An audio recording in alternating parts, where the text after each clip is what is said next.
하나님의 말씀은 열왕기상 6장 14절에서 38절입니다. 열왕기상 6장 14절 오늘 내용은요, 성전의 내부에 특별히 성소와 지성소에 관한 말씀입니다. 성소와 지성소에 관한 말씀.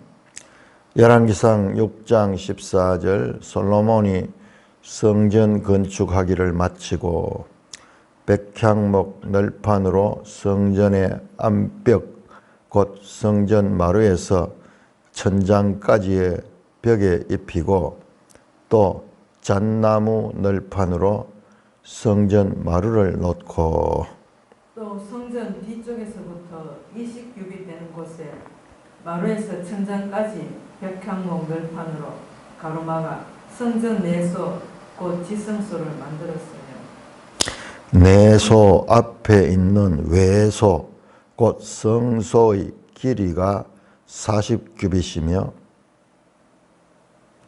성전 안에 입힌 백향목에는 밭과 핀 꽃을 아로새겼고 모두 백향목이라 돌이 보이지 아니하며 여호와의 언약 궤를 두기 위하여 성전 안에 내소를 마련하였는데 그 내소의 안은 길이가 20규빗이요 너비가 20규빗이요 높이가 20규빗이라 정금으로 입혔고 백향목 제단에도 입혔더라.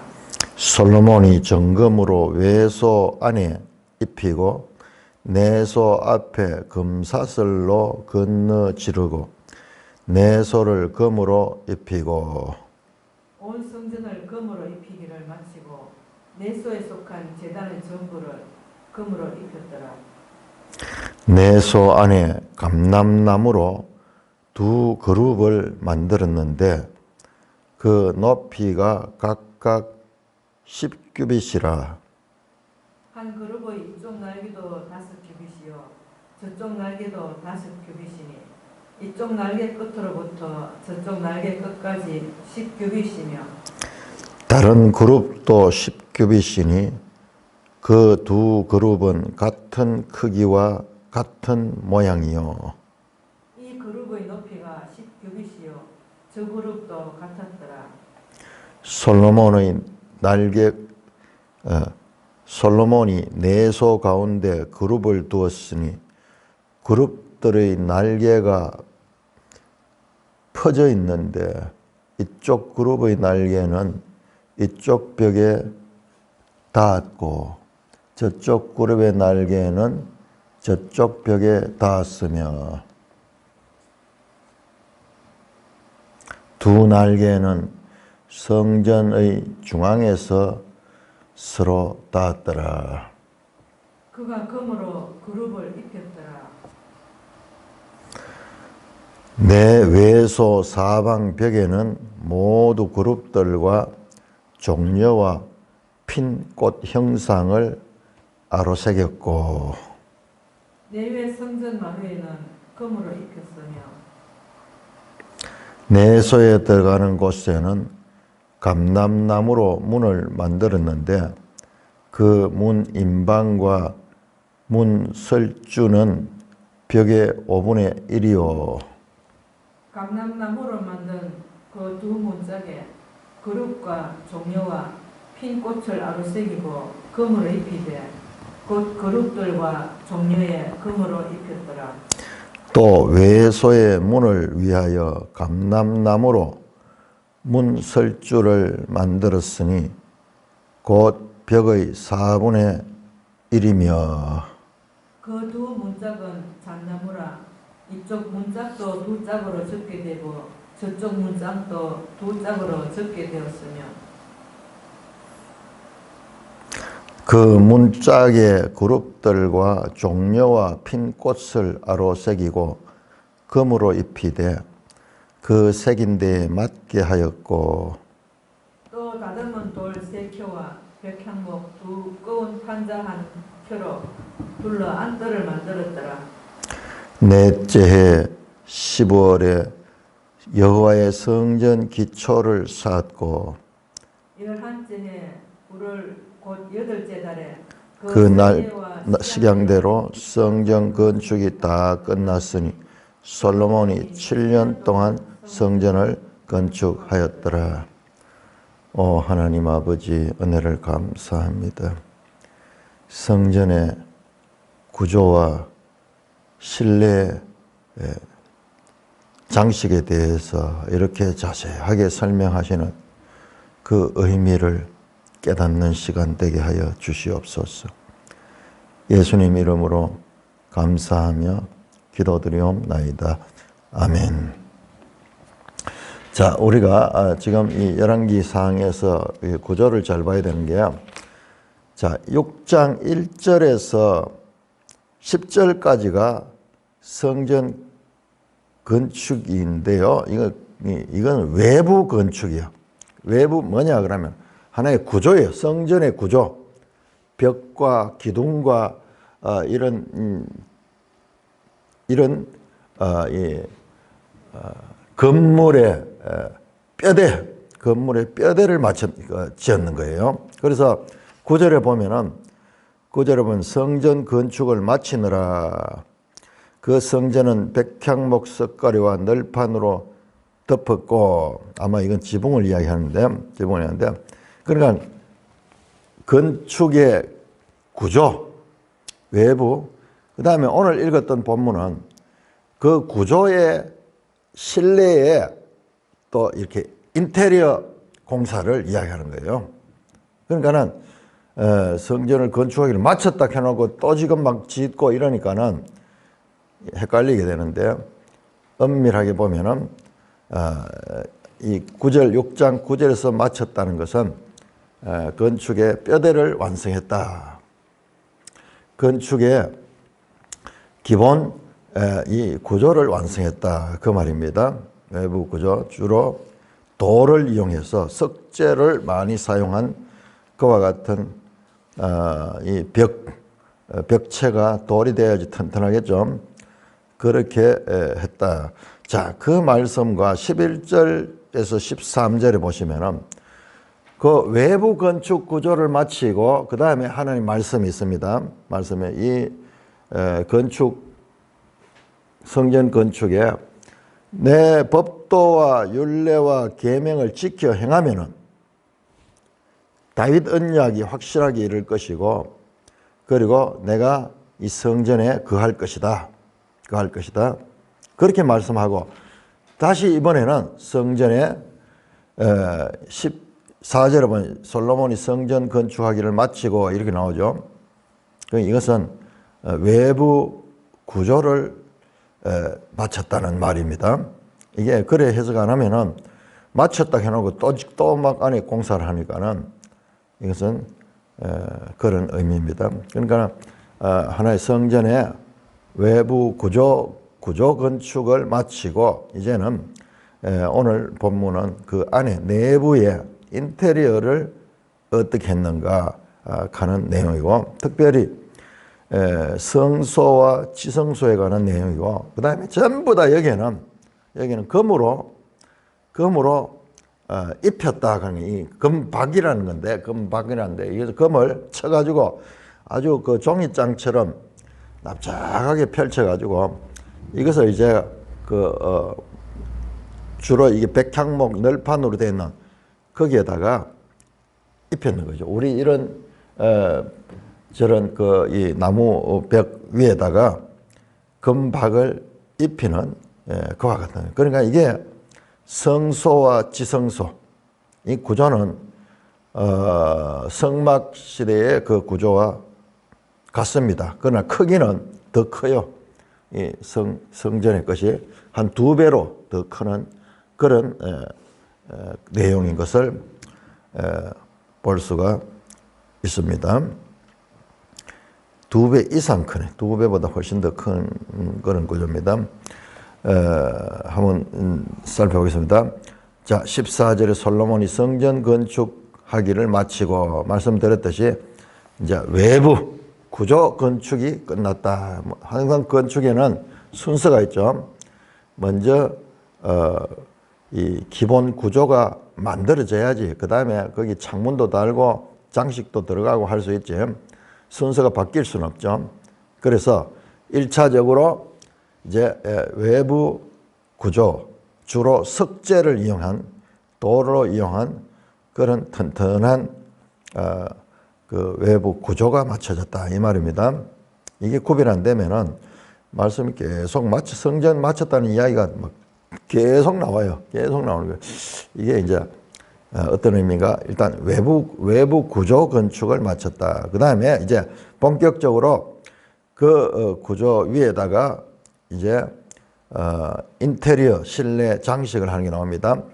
자, 어떤 재료를 했나? 15절에 백향목 널판으로 성전의 안벽과 곧 성전의 마루에서 천장까지 벽에 입히고 또 잣나무 널판으로 성전 마루를 하다. 그러니까 이 백향목을, 굵은 백향목을 가져가 이것을 켜가지고 톱으로, 아마 이 당시에도 무슨 큰 그런 톱이 있었겠죠.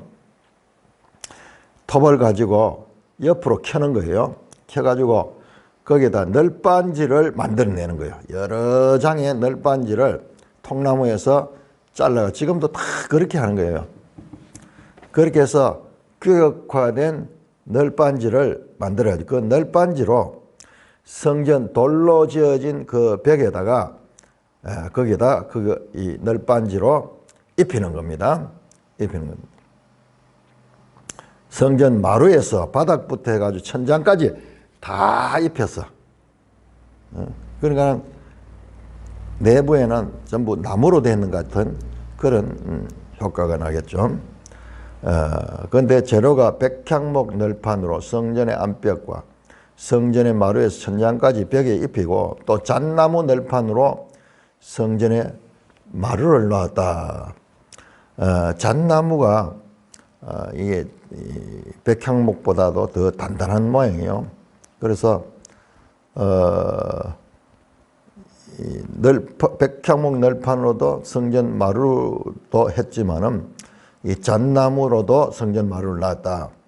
16절 또 성전 뒤쪽에서부터 20규빗 되는 곳에 마루에서 천장까지 백향목 널판으로 가로막았어. 그러니까 건물 외벽 끝에서 20규빗 끝하면은 한 규빗이 4.45cm니까는 20규빗이면 한 9m 정도 되는 거예요. 그러니 성전 벽 뒤에서부터 한 9m 떨어져 가지고 칸을 막았나, 칸을. 마루에서 천장까지 백향목 널판으로 가로막았고, 그래가지고 어떻게 했냐? 성전의 내소, 곧 지성소를 만들었다. 그렇네요.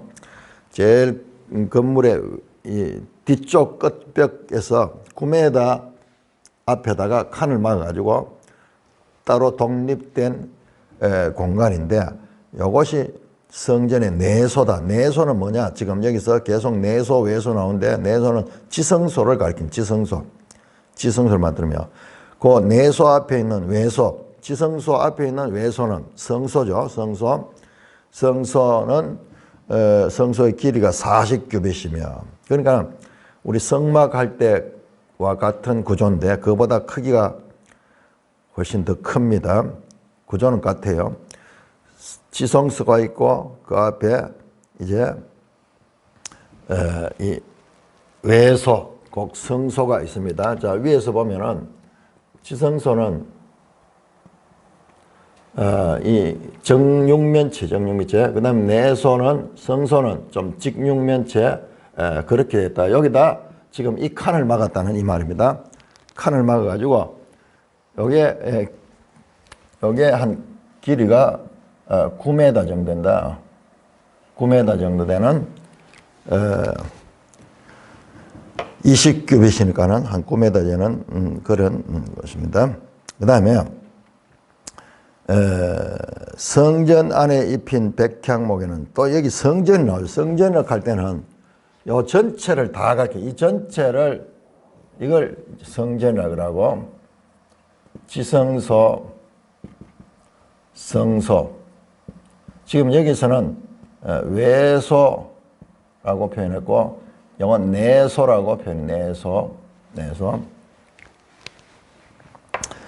다 성전 안에 이 백향목에다가 전부 다 이 박과 핀 꽃을 아로새겼다 장식을 했는 거예요.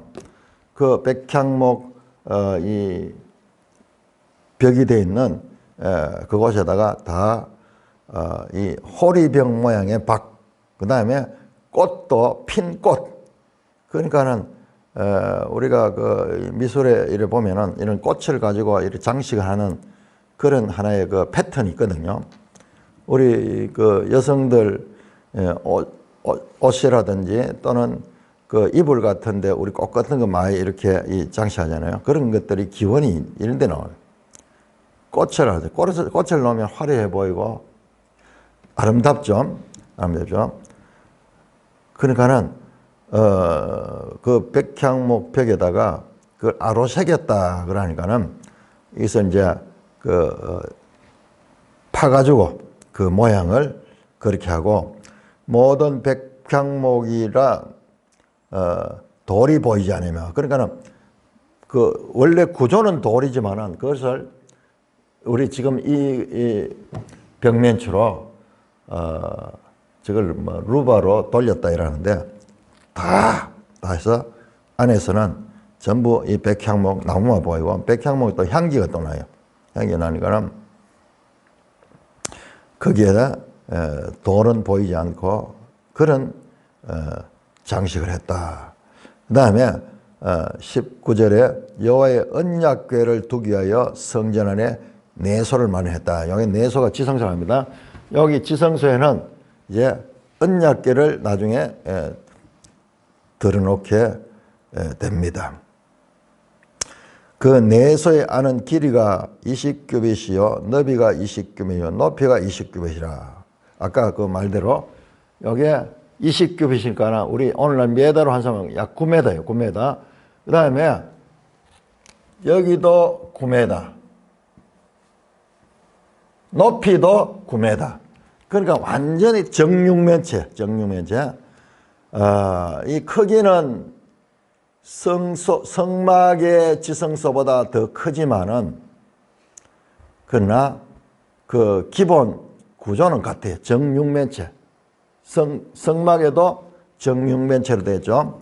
제가 이거를 평수로 환산했는 걸 이래 보니까는요,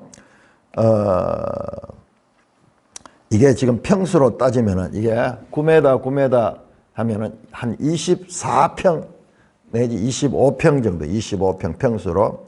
그러면은 과거의 성막의 지성소 크기는 어떻게 되냐? 성소는 6평, 6평 조금 넓었어요. 6평 조금 지났는데 24평이니까는 그보다는 많이 커졌죠. 많이 커졌죠. 그러나 정육면체 가로 세로 높이까지 똑같은 거. 자, 여기에 메시지가 있어요. 이게 또 메시지가 있어요. 자, 이게 성막은 10규빗, 10규빗이었어서 그런데 지금 이 솔로몬 성전은 20규빗, 20규빗이었고 그 다음에 저 계시록에 가면은 새 예루살렘 성에 이 크기가 너비와 길이와 높이가 12,000 스타디온, 12,000 스타디온. 그 자체도 정육면체로 되어 있는. 그러니까는 이것은 정육면체라는 그 형상을 통해서 완벽한 하나님의 이 임재, 그리고 하나님 계신 곳의 완전함, 높이까지 그와 같은 말 없는 형상을 통해서 그 구조를 통해서도 지금 메시지를 전하고 있다는 것입니다. 하나님의 완전하심. 하나님이 어떤 분인가? 하나님은 형상으로 보면 완벽하신 분이다. 너비와 높이와 길이가 동일한 완전하신 그와 같은 하나님이라는 그런 메시지를 우리가 받게 되는 것입니다. 그리고 20절에 내소의 안의 길이가 20규빗이요 너비가 20규빗이요 높이가 20규빗이요. 그 백향목은 정금으로 다 입혔다. 백향목 제단에도 입혔더라. 전부 다 그 내부는 백향목으로 되어 있는데 그게 백향목 그대로 두지 않고 거기에다 금박을 다 입혔네요. 그 안에 들어가면 황금의 집이에요. 그런데 성막대도 그랬어요. 성막대도 거기에는 다 금으로 그렇게 되어 있었죠. 21절 솔로몬이 정금으로 외소 안에 입히고 내소 앞에 금사슬로 건너지르고 내소를 거부. 자, 이 외소는 이쪽, 성소는 여기도 다 마찬가지로 여기도 그러고 그 다음에 성소와 지성소 사이에 금사슬을 건너지르고 내소를 금으로 입히고 온 성전은 금으로 입히기를 마치고 내소에 속한 제단의 전부를 금으로 입혔더라. 그러니까는 이 온 성전 이 전체는 성소와 지성소 구분 없이 다 바닥과 벽면과 천장이 전부 다 금박으로 되어 있다. 그러니까 들어가면 황금의 집이에요. 그러니까는 우리 성경에서 금이라는 것이 나타내는 이 메시지가 있어요. 금이라는 것이 이건 하나님을 나타내는 거예요. 그런데 금 속의 성질에서도 금은 변하지 않잖아요. 그래서 금을 그렇게 귀하게 생각하잖아요. 금은 변치 않잖아요. 그러나 우리 앞에 보면 노수로 되는 것은 우리가 녹그릇, 과거에는 전부 녹그릇을 썼거든요.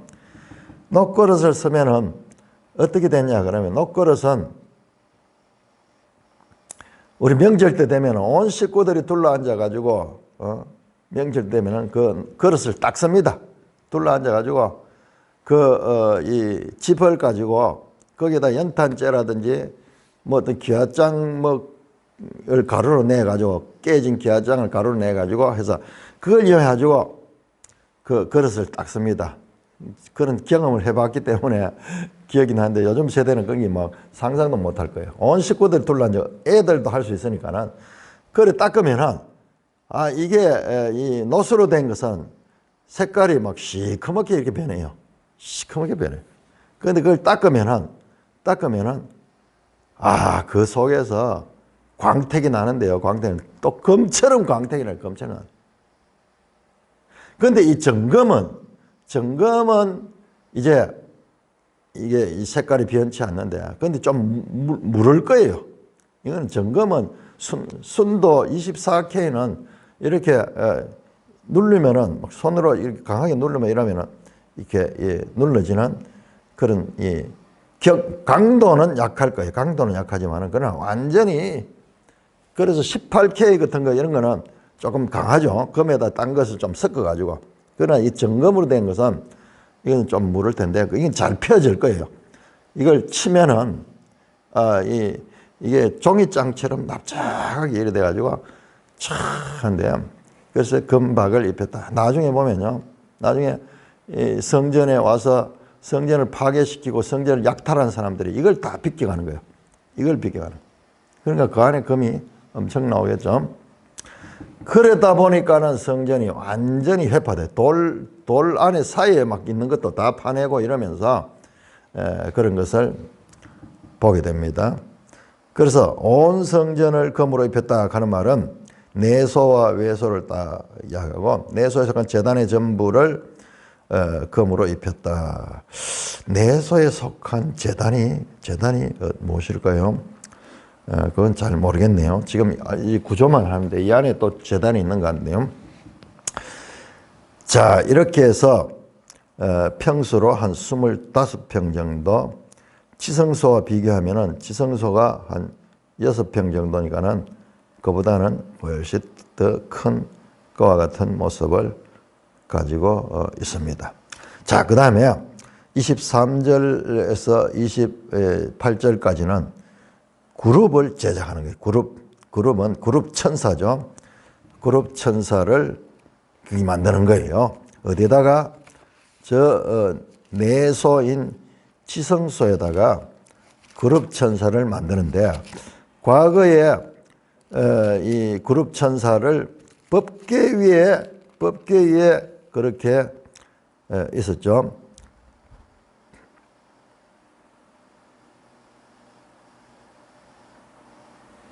법계 위에 두 그룹 천사가 마주 보도록 되어 있는데 이번에는 그게 아니고 법계는 아직 여기 없습니다. 법계는 지금 딴 데 안치해놨어요. 그런데 그 법계의 뚜껑이 되는 이 속죄소 그룹 천사가 있는 그게 그대로 있었는지 모르겠어요. 그냥 법계 이 상자만 있었는지 그 뚜껑에 그룹 천사까지 다 있었는지 그게 있으면은 운반하고 이런 데도 좀 여러 가지 불편한 것도 많았을 텐데 자간 그 법계 위에 만들어졌던 그룹 천사보다도 훨씬 크게 여기는 독립적으로 그냥 지성소 안에 여기에 아마 이렇게 서로 좌우로 마주 보도록 그렇게 만들 거예요. 두 그룹을 만드는데 각각 높이가 10규빗이라. 이야, 그러니까는 높이가 10규빗이 되니까는 10규빗이면 한 4.5m 정도 되거든요. 우리 훨씬 큽니다. 엄청 큰 거예요. 4.5m 그렇다면 크기가 그룹의 높이가. 그리고 그룹의 이쪽 날개도 5규빗이요. 저쪽 날개도 5규빗이. 그러니까 날개만 해도 2.25m, 5규빗 같으면 2.25m. 그 다음에 이쪽 날개 끝으로 저쪽 날개까지 10규빗이며 이 날개들 다 합치면 이게 또 10규빗이 돼. 4.5m 돼. 다른 그룹도 10규빗이니 그룹 둘이가 있는데 둘 다 10규빗이라. 두 그룹은 같은 크기와 같은 모양이고 이 그룹의 높이가 10규빗, 저 그룹도 같아요. 높이가 10규빗, 높이가 4.5m. 그 다음에 그룹들의 날개가 펴져. 이쪽 그룹의 날개는 이쪽 벽에 닿고 저쪽 그룹의 날개는 저쪽 벽에. 날개를 펴니까는 이 날개가 이렇게 펼치니까 서로 이 날개 끝이 마주 보면서 날개 끝이 서로 중간에서 만났다. 그리고 그가 금으로 그룹들을 입혔다. 그런데 이 그룹은 뭐로 만들었냐 그러면 감람나무로 만들었어. 감람나무로 지성소 안에 감람나무입니다. 여러분 이게 에덴 동산에 보시면은 에덴 동산에 그룹 천사가 있었잖아요. 그리고 에덴 동산에는 아름다운 그와 같은 동산이었잖아요. 나무도 있고 식물들도 있고 꽃도 있는 그런 아름다운 동산이었습니다. 그것처럼 지금 이 성소 안에 꽃을 조각하고 그 다음에 금으로 다 박을 입히고 그 다음에 이 조롱박 모양의 그런 장식도 하고 이런 것은 일종의 에덴 동산의 하나의 상징적인 그와 같은 공간을 만들었습니다. 그러나 인간이 죄를 짓자 에덴 동산에 쫓겨날 적에 거기 보면 그룹들이 지키고 있어. 그룹들이 지키고 있어. 그래서 그룹은 하나님이 계시는 곳이에요. 하나님이 계시는 곳. 그룹 사이에 계신 하나님. 그런 기도도 나오는데 이것은 전부 하늘의 하나의 모형적인 그와 같은 이 구조를 가지고 있습니다.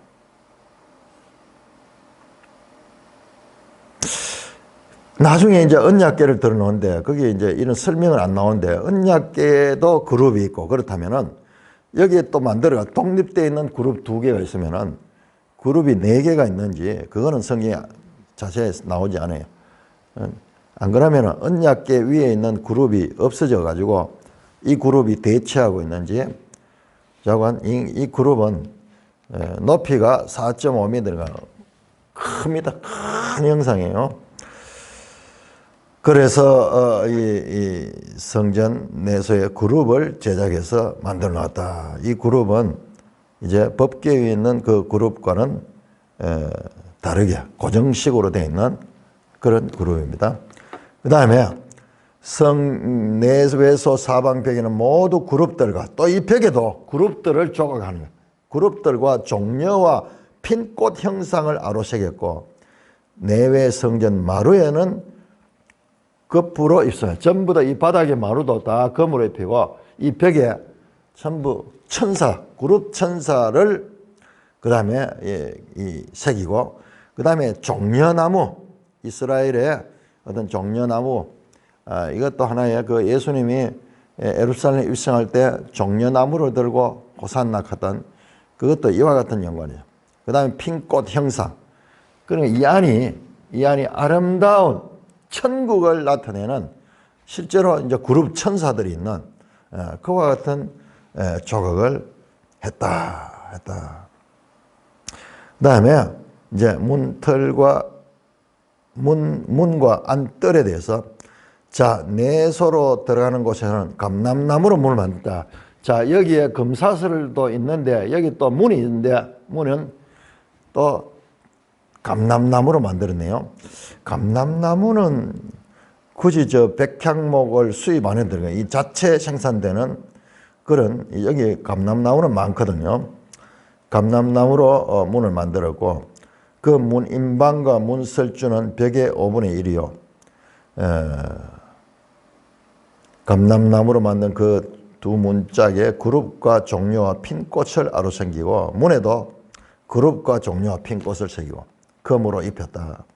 곧 그룹들과 종려에 금으로 입혔다. 그러면은 이게 이제 이렇게 되는 거예요. 금박을 입히니까는 나무판에다가 이렇게 새기거든요. 새기면은 거기다 금을 입히면은 금도 박이 그 새겨진 것을 따라서 입혀지니까는 하나의 금박으로 그림이 나오는 거죠. 그림이 나오는 그런 모양을 지금 말합니다. 그 두 문짝은 외소의 문은 33절입니다. 외소의 문은 성소. 여기에 문입니다. 여기에 문.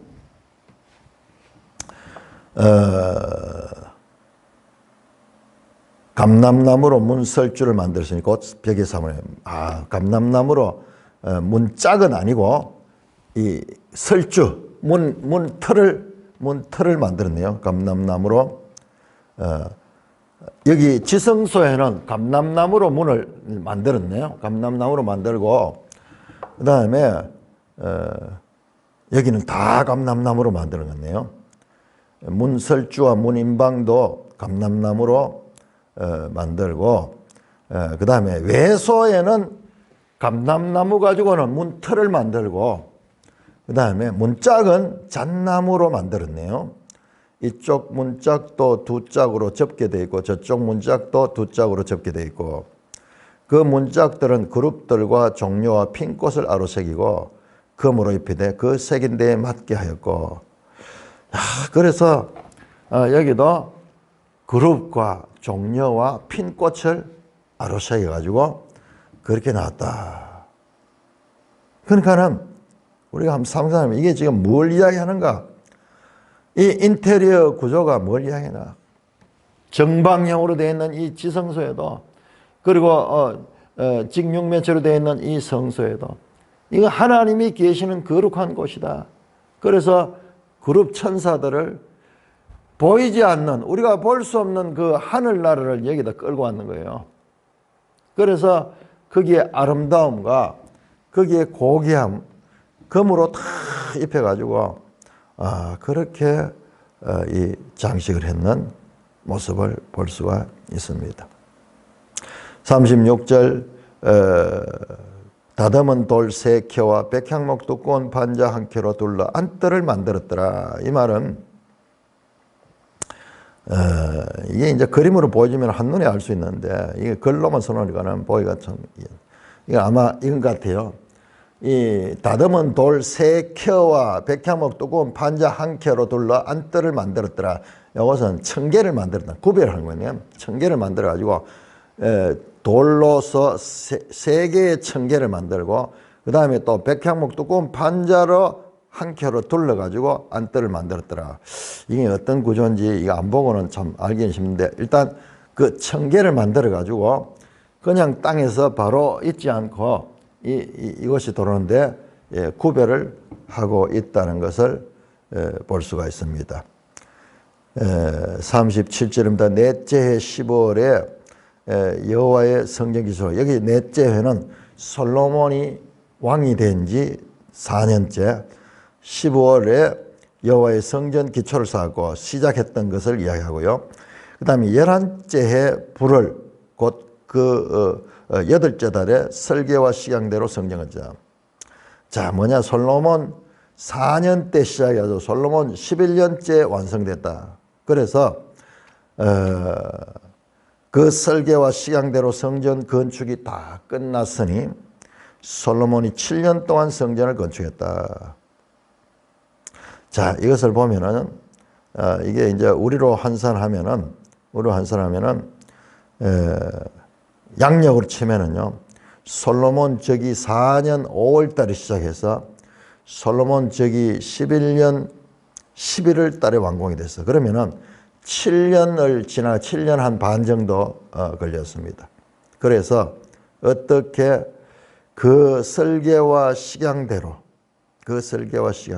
이 설계는 바로 이 역대상 28장에 보면은 다윗이 하나님께로 받은 그 설계요. 그 설계 양식대로 성전 건축이 끝났다. 자, 이번에는 자, 외부 이 구조공사, 그 다음에 내부 구조공사까지 마쳤다. 그 말이에요. 그러면 자, 이제 집이 다 지었어요. 아파트로 치면은 아파트가 다 만들어졌어요. 이제 그 아파트에 뭐가 있어야 됩니까? 거기에 필요한 살림살이들, 무슨 그 냉장고도 있어야 되겠고, 싱크대도 만들어야 될 게고, 그 안에 뭐 화장실에 변기도 놔야 될 것이고, 뭐 이렇듯이 일단 이제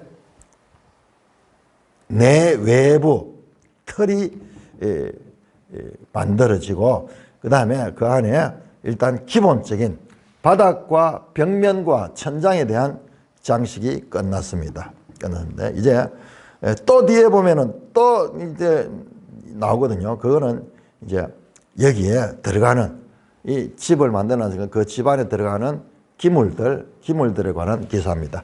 자, 그런데 자, 놀라운 것은 이게 중요합니다. 오늘 자, 7장 1절에서 12절을 보고요.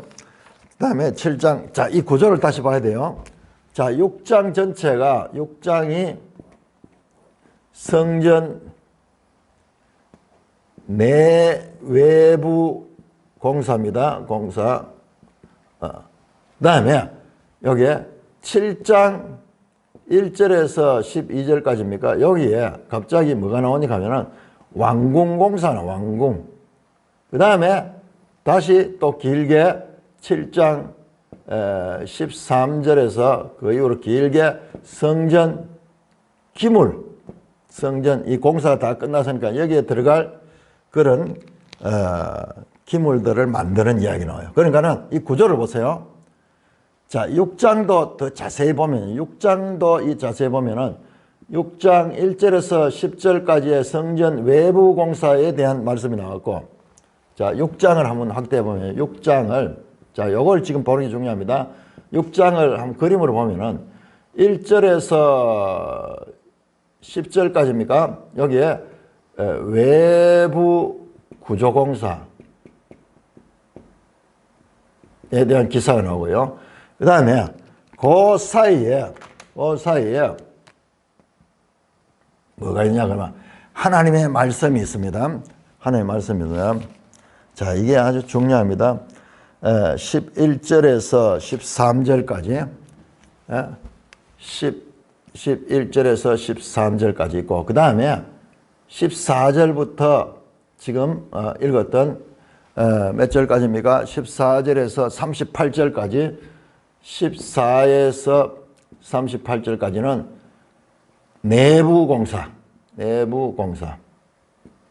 자, 이렇게 성전 공사 외부 내부가 완성되는데 그 중간에 말이죠. 그 사이에 하나의 말씀이 네가 이 성전 건축을 했지만은 이 내가 준 모세를 통하여 준 규례와 법도와 명령을 계명을 잘 지키면은 내가 여기 함께 하겠다.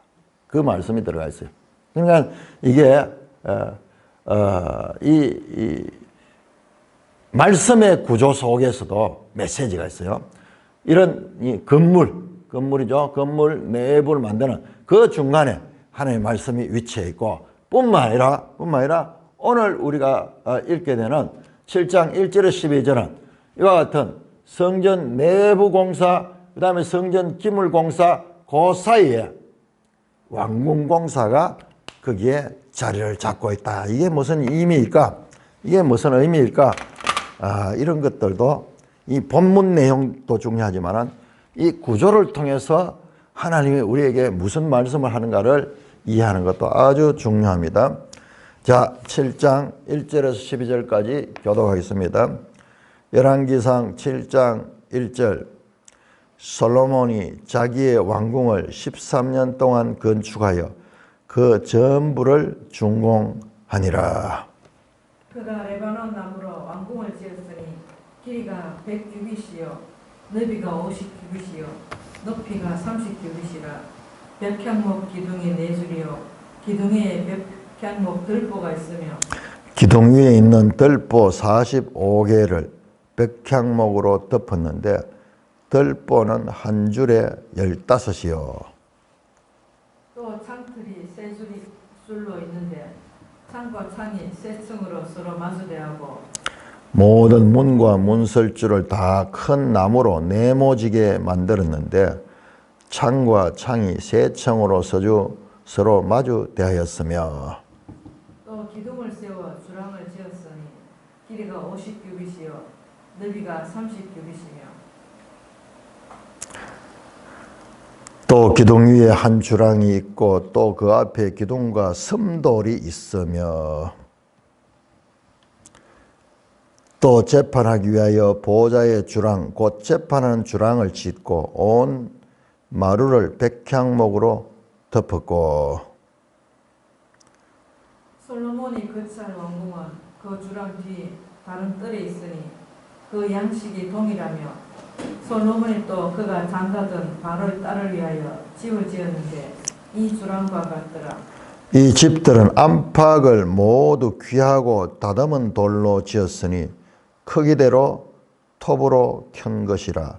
그 초석에서 처마까지와 외면에서 큰 뜰에 이르기까지 다 그러하니 그 초석은 귀하고 큰 돌, 곧 10규빗 되는 돌과 8규빗 되는 돌이라. 그 위에는 크기대로 다듬은 귀한 돌도 있고 백향목도 있으며 또 큰 뜰 주위에는 다듬은 돌 3켜와 백향목 두꺼운 판자 1켜를 놓았으니 마치 여호와의 성전 안뜰과 주랑에 놓은 것 같더라. 자, 이번에는 왕궁 건축입니다. 자, 여러분 보세요. 6장 마지막 절에 솔로몬이 7년 동안 공사했다.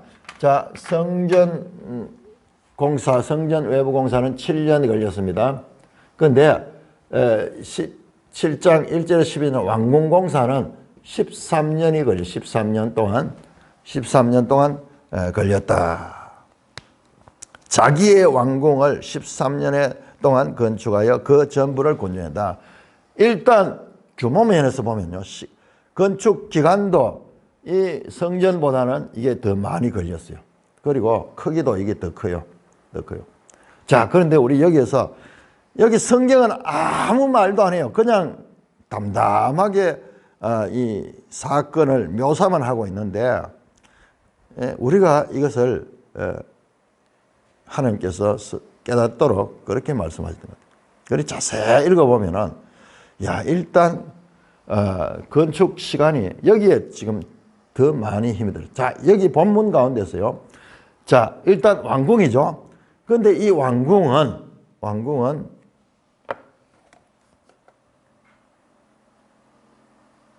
놀랍게도요, 다윗 왕 때 이미 지었어요. 여러분, 사무엘하에 보면은 다윗이 자기는 이제 백향목으로 두로 히람이 와서 지어줬어요. 히람이 와서 지어줬습니다. 자, 역대상 우리 한번 볼까요? 이게 지금 중요합니다. 이게 그러니까 성경은 그런 면에서 어떤 면에서 좀 불친절해요. 불친절할까요? 너가 알아서 해석해라 이 말이에요. 던져놔 버려. 그러니까 우리 성경 읽기가 하나님께서 우리를 아주 높이 보신 스스로 알아들을 수 있도록.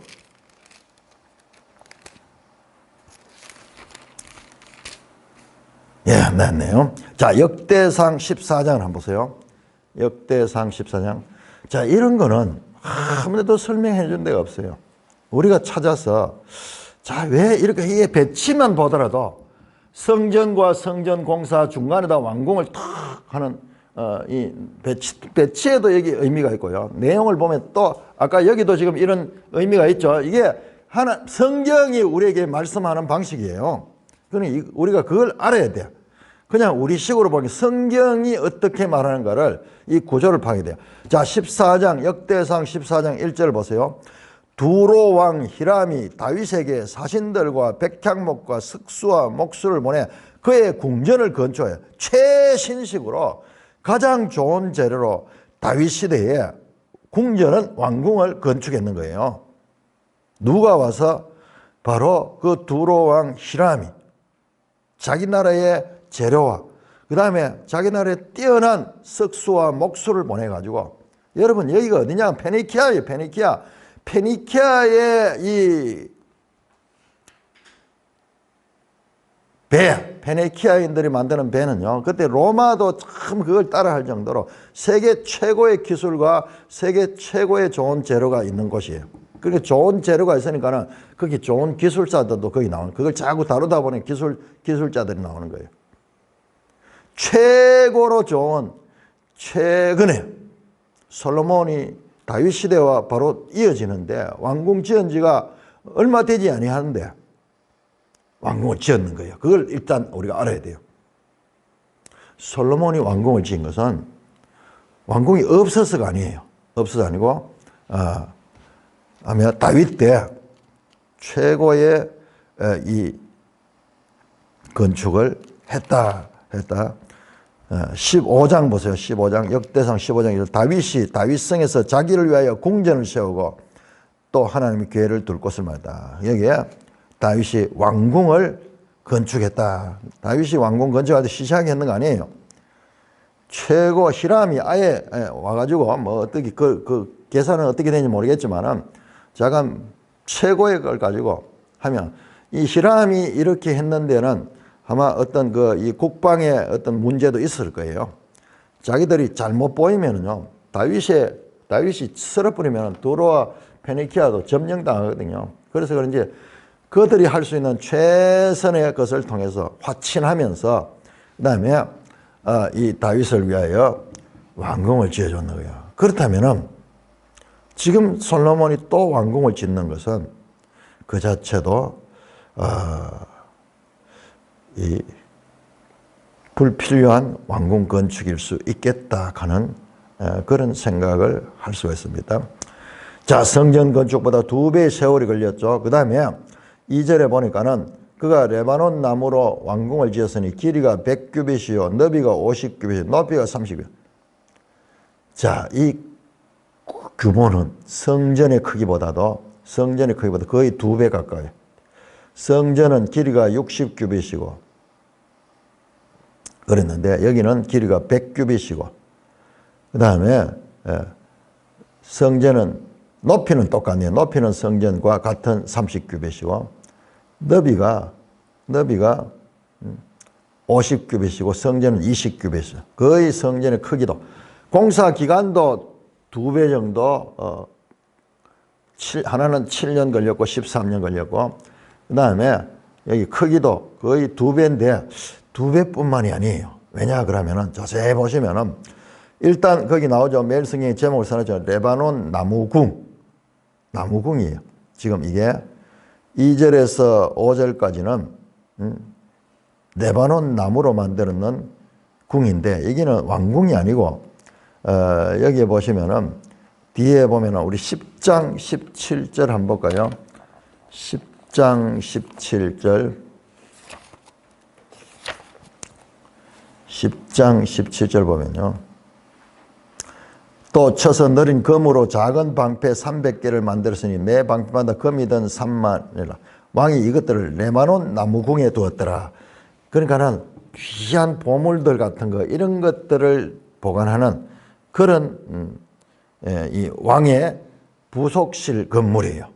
그런데 크기가 크겠죠. 크기가 큰 웅장한 그런 이 크기에 이 레바논 나무궁을 먼저 만듭니다. 자, 그리고 창도 만들고 창을 서로 마주보게 했어요. 창을 서로 마주보게 해서 우리는 이게 공사할 때 기본이겠죠. 맞바람이 쳐가지고 안에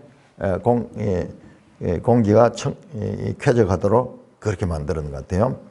자, 그 다음에 보세요. 6절에서 7절은 주랑은 기둥을 세워가지고 쭉 기둥이 여러 개인 그런 주랑인데 여기에는 이 주랑은 이 벽이 없는 그런 것 같아요. 벽이 없는 그런 주랑인데 여기에 뭘 하냐 그러면은 재판하는 주랑이 재판. 7절은 심판하기 위하여 보좌의 주랑, 곧 재판하는 주랑을 짓고 온 마루를 백향목으로 여기는 좀 노출된 공간에 이렇게 기둥으로 되어 있는 여기에서 왕이 어떤 이 재판 같은 거 할 적에 하는 그런 공간이고요. 그 다음에 8절 9절을 보면요. 솔로몬이 거처할 왕궁은 그 주랑 뒤에 다른 뜰이 있는 거야. 그러니까 앞에 나온 레바논 나무궁 재판하는 주랑 말고 왕궁이 따로 있는 거예요. 왕궁은 다른 뜰에 있다. 그 주랑 뒤에 있다. 그 양식이 동일하다 하면요. 그 양식이 동일하는 것은 바로 2절에 나오는 나무 왕궁과 크기가 같다. 이런 말인 것 같아요. 길이가 100규빗이면요. 얼마냐 그러면 45m예요. 45m. 왕궁의 길이가 45m. 너비가 50규빗, 23m. 그 다음에 높이는 13.5m. 높이는 고대 건축 기술에서 많이 올릴 수 없죠. 그래서 높이는 성전과 같은데, 그 다음에 이 넓이와 이 길이는 이게 2배 정도로 더 큽니다. 여러분, 건물 안에 45m, 한쪽 길이가 45m 되면은 엄청난 큰 건축이죠. 이제 솔로몬의 왕궁도 그 양식이 동일하다 그러는 게 아마 그거 크기를 이야기하는 것 같아요. 뿐만 아니라 자세히 보세요. 8절에 또 자 솔로몬의 왕궁이 있고 또 그가 장가든 바로의 딸을 위하여 집을 따로 지었어요. 그런데 이 주랑과 같더라. 여기에서 번역이 조금 잘못된 것 같아요. 이 주랑이 아니고 이 왕궁과 같더라. 솔로몬이 거처할 왕궁과 동일한 이게 다른 번역들을 이래 보니까는 이거를 왕궁으로 해석하는 번역은 그게 자연스러워요. 왜냐하면 주랑은 사람이 거처할 곳은 아니거든요. 벽이 없잖아요. 벽이 없고 그냥 기둥만 이렇게 있고 좀 노출된 공간이잖아요. 그런데 집이니까는 왕궁과 같더라. 그 해석이 더 맞을 것 같아요. 여러분 보세요. 8절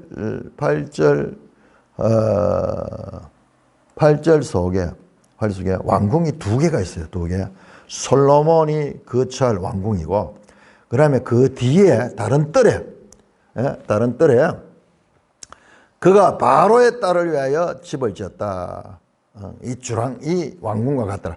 그러니까 하나는 솔로몬의 왕궁이고 하나는 바로의 딸을 위한 왕궁이 만들어졌다는 거예요. 그러니까 이 건축공사가 13년 동안 걸린 이유가 있는 거예요. 건물이 몇 개나 돼요. 레바논 나무궁, 그 다음에 재판하는 주랑, 또 주랑들 있고, 그 다음에 왕궁이 있고, 그 다음에 바로의 딸을 위한 왕궁이 있고, 이렇게 큰 건물만 해도 지금 4개가 나오네요. 레바논 나무궁, 그 다음에 주랑, 길이가 50규빗 되는 주랑, 그 다음에 보좌의 주랑, 재판하는 주랑, 그것을 또 지었다. 그러면서 왕궁과 바로의 딸 왕궁을 지었다. 자, 왕궁의 웅장한 규모, 그와 함께 바로의 딸에 대한 집에 대한 언급이 나오고 있습니다. 자, 여기도 보세요. 신기하게 돼 있어요.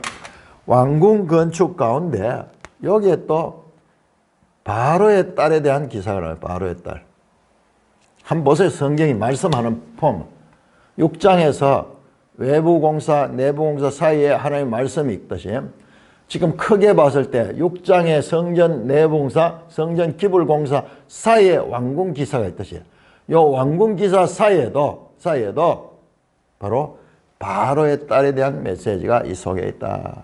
그러고 보니까는 이 바로의 딸에 대한 언급은 아주 이게 은밀하게 나타나고 있습니다. 자, 3장 한번 보세요. 자, 이게 그냥 나오는 것이 아니고 3장 1절에 보시면은 이제 솔로몬 기사가 처음 출발되는데 솔로몬이 애국 왕 바로와 더불어 혼인관계를 맺어 그의 딸을 맞이하고 다윗성에 데려다 두었다. 자기의 왕궁과 여호와의 성전을 예루살렘 주위의 성 공사가 끝나기를 기다렸다. 자, 뭐냐면 바로의 딸과 결혼을 하고 그 바로의 딸을 아직까지 다윗성에다 머물러 놓고 그다음에 이 공사가 시작하는 이 공사가 끝날 때까지는 이 여인이 거기에 머물러 있어요. 그리고 이 여인을 위한 특별한 왕궁을 만들었는 거예요. 특별한 왕궁. 그래서 나중에 보시면은 자, 이 여인이 올라오는 내용이 나옵니다. 자, 9장 24절 한번 보세요. 9장 24절. 이게 구조가 이렇게 된 게 너무 놀랍게 되는 거예요. 바로의 딸이 다윗성에부터 올라와 솔로몬이 그를 위하여 건축한 궁에 왔다. 이 바로의 딸이 이 지금 성전 공사하고 있는데 바로의 딸 이 스토리가 아주 중요한 핵심 요소마다 다 자리 잡고 있어요. 지금 이것도 보세요. 왕궁 공사 그 중앙에 핵심에 바로의 딸이 자리 잡고 있다. 그런데 그럼 왜 두 개의 왕궁을 지었을까? 이 답이요. 역대하 8장이 나와요. 역대하 8장.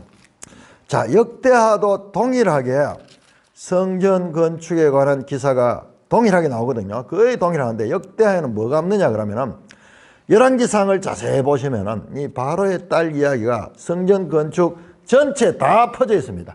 출발부터 하면 3장부터 시작이죠. 바로의 딸 이야기가. 그 다음에 7장에 또 나오죠. 9장에 나오는 거 봤죠. 9장에 또 나오죠. 그 다음에 그 사이사이에 또 있어요. 그 사이사이에 또 자리 잡고 있어요. 바로의 딸 이야기가 그렇게 성전 공사의 중요한 자리에 중간중간에 자리를 잡고 있다 하는 거예요. 그런데 역대하에는 그 이야기 안 나와요. 그런데 역대하에는 딱 한 번 바로의 딸에 대한 이야기 나오는데 열왕기상에서 나오지 않는 이야기가 나오는 거예요. 그러니까는 이 성경이 서로를 그렇게 보완하면서 읽어야 되는 거예요. 읽어야 되는 거예요. 그래서 역대하나 이게 열왕기상이나 같은 내용이 너무 많이 나오기 때문에 우리가 안 읽어도 될 것 같지만은 아니에요. 이 성경이에요. 그런데 중요한 내용들이 방금도 봤듯이 이 왕궁 건축도 이미 다윗 때 완성했다 하는 그런 내용들이 역대기에서 지금 발견해요. 사무엘서에도 나왔어요. 사무엘서에도 슬쩍 나왔기 때문에 우리가 그냥 지나가서 그런 거예요. 이 솔로몬의 왕궁 건축은 불필요한 건축이다. 한번 건축을 하면 몇백 년 갈 수 있는데 아니 아버지 때가 불과 수십 년 뭐 어떻게 짧으면 20년 30년도 안 됐을 텐데 다시 거대한 왕궁 공사를 13년 동안 하게 됐다는 것은 그 자체도 이것은 과도한 건축 공사였고 이것도 보면은 이 성전 건축 공사를 하면서 성전 건축보다도 크기도 2배, 기간도 2배 걸리는 그와 같은 일을 했다는 거예요. 저는 이 역대 열왕기가요, 이 건축에 대해서 언급은 하고 있지 않지만은 그냥 객관적인 사실만 나열하고 있지만 여기에서 독자들이 메시지를 발견해내야 된다고 생각합니다. 자, 8장 한번 보세요. 8장, 역대하 8장 11절에 이유가 나와요. 왜 2개의 왕궁을 만들었는가?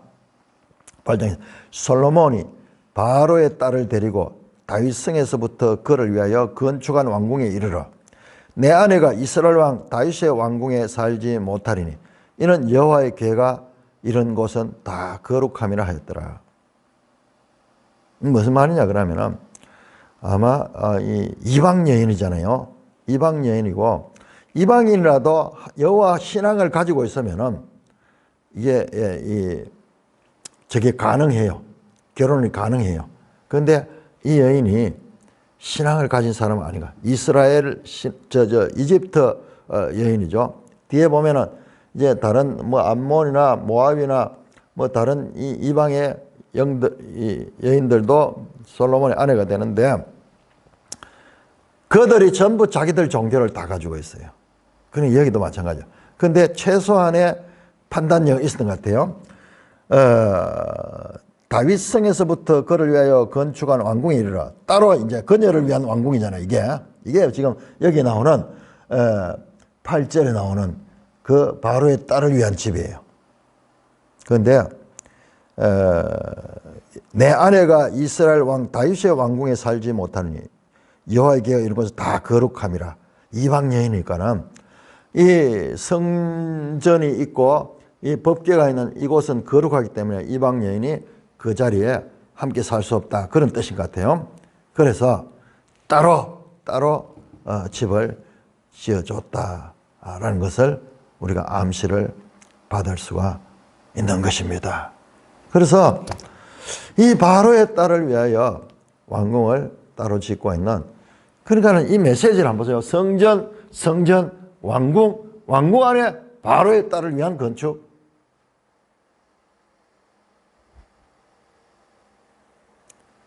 독자들에게 금을 찾듯이, 은을 찾듯이, 감추인 보화를 찾듯이 하나님의 말씀을 추구하는 자들에게 하나님은 말씀 아닌 이와 같은 문장 구조를 통해서 말씀하고 있습니다. 뿐만 아니라 이 집들은 안팎을 다 9절입니까? 9절이네요. 이 집 짓는 거 보세요. 왕궁 짓는 거 보세요. 이 집 안팎을 다 귀하고 다듬은 돌로 지었다. 크기대로 톱으로 경계져 초석에서 처마까지 외면 큰 뜰에까지 다 거라니 아주 좋은 석재를 이용해가지고 구조를 만들었어요. 그 다음에 10절 보세요. 그 초석은 귀하고 큰 돌, 10규빗 되는 돌이 10규빗이면 4.5m 되는 큰 돌, 8규빗 되는 돌, 이런 돌을 가지고 기초를 쌓고 했어요. 8규빗 3.6m, 돌 하나가 4.5m, 3.6m 큰 돌을 다듬어 가지고 그렇게 재료로 사용했다. 그 위에 크기대로 다르면 귀한 돌도 있고 백향목도 있고 그 위에다 이제 다시 쌓아 가지고 건축을 했으며, 그 뜰 주위에는 다듬은 돌 3켜와 백향목 두꺼운 판자 한 켜를 놓았으니 또 맞지. 자, 6장 56절 한번 보세요. 6장 56절은 36절. 6장 36절에 다듬은 돌 3켜와 백향목 두꺼운 판자 한 켜로 안뜰을 만들었더라. 제가 이걸 이야기했죠. 하나의 그 청계를 만들었다. 여기도 마찬가지로 지금 성전과 똑같이 12절에 큰 뜰 주위에 다듬은 돌 3켜와 백향목 판자 한 켜를 놓았으니 여호와의 성전 안뜰의 주랑에 넣어가. 바로 앞에 6장 36절과 똑같이 만들었다는 거예요. 성전과 똑같이 만드는 거예요. 그런데 여기 보시면요, 귀하고 다듬은 돌이라는 표현이 나옵니다. 8절, 9절, 10절도 그 초석은 귀하고 큰 돌이다. 11절도 크기대로 다른 귀한 돌이다. 이 영어 성경에는 이 귀한 돌을 코스트리 스톤, 아주 값비싼 돌이다. 최상의 최고급, 오늘 아침에 이태리산 대리석 같은 뭐 그런 것들을 실내 장식하듯이 이 건축을 하는 데 있어서 가장 값비싼 그런 재료들을 사용해서 그렇게 큰 공사를 했다. 이것은요, 성경이 우리에게 판단하도록 하는 거예요. 솔로몬 성전이. 여러분 나중에 보시면요, 솔로몬 성전의 건축에 동원된 백성들이 얼마나 많이 있어요. 이 백성들이 20년 동안 성전 건축과 왕궁 건축 도합 20년 동안에 이 강제 노역에 참여하게 되니까는 백성들의 불만이 많았는데, 이 왕궁은 보니까 다윗 왕 때도 아주 좋은 것으로 최상으로 잘 지었는데 새로 짓고 그 왕궁을 짓는데도 이 바로의 딸을 위한 왕궁을 따로 짓고 그렇게 하면서 가장 여기에 시간과 그 다음에 물질을 많이 투자해서 지었다 하는 그 메시지. 그래서 이 왕궁 기사가 잠깐 나오고요. 그 다음에 13절부터 이 성전의 기물에 관한 이야기가 나옵니다. 그러니까 우리가 지금 이걸 어떻게 읽을 것인가?